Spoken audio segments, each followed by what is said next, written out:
Hello everybody.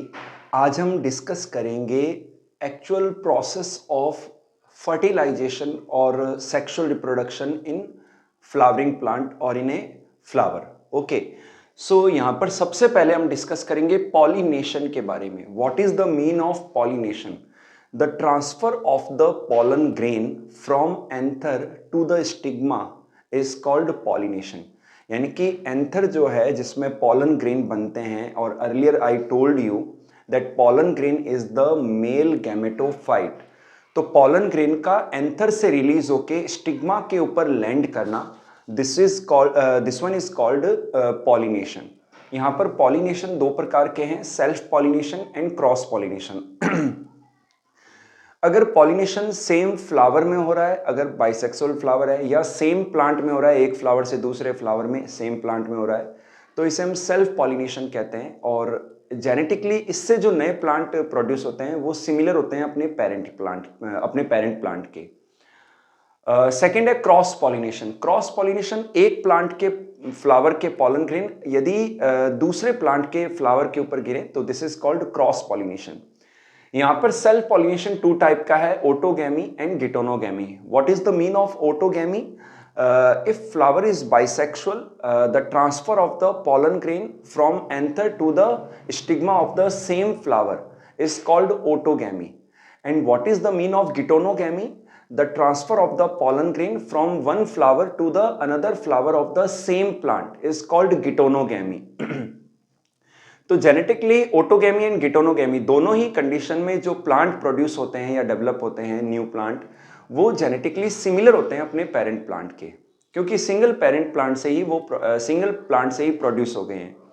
Second लेते हैं cross pollination, इसे हम जीनोगैमी कहते हैं। अगर एक प्लांट के फ्लावर से पॉलन ग्रेन के रिलीज होकर वो पॉलन ग्रेन यदि दूसरे प्लांट के फ्लावर के ऊपर गिर जाएं तो इसे हम कहते हैं जीनोगैमी। और इसमें जेनेटिकली दो डिफरेंट प्लांट जो हैं वो कंबाइन होते हैं, उनके जो ट्रेड्स या कैरेक्टर्स हैं वो कंबाइन होते हैं क्रोमोसोम के द्वारा, और अगली जनरेशन में वो दोनों ही प्लांट के कैरेक्टर्स जो हैं वो शो होते हैं, या ट्रेड्स जो हैं शो होते हैं न्यू प्लांट के अंदर। तो इस तरीके से पॉलिनेशन है। अब मैं आपको नया टॉपिक एक्सप्लेन करता हूँ, पॉलिन पिस्टिल इंटरेक्शन।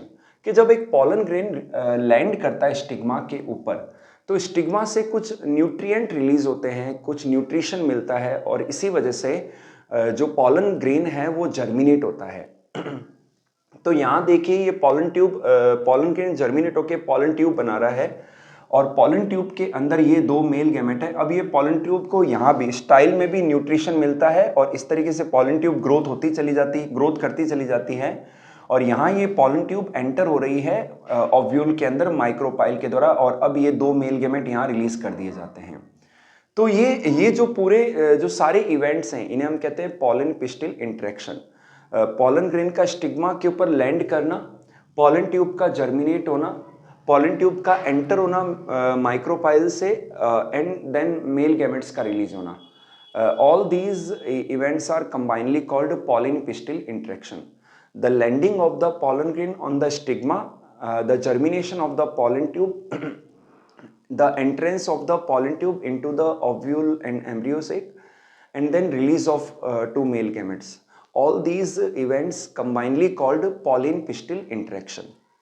अब जब ये दो मेल गैमेट रिलीज हो जाते हैं तो एक मेल गैमेट एग सेल से फ्यूज होता है, तो one of the male gamete and egg cell get fuses. This is called fertilization or syngamy.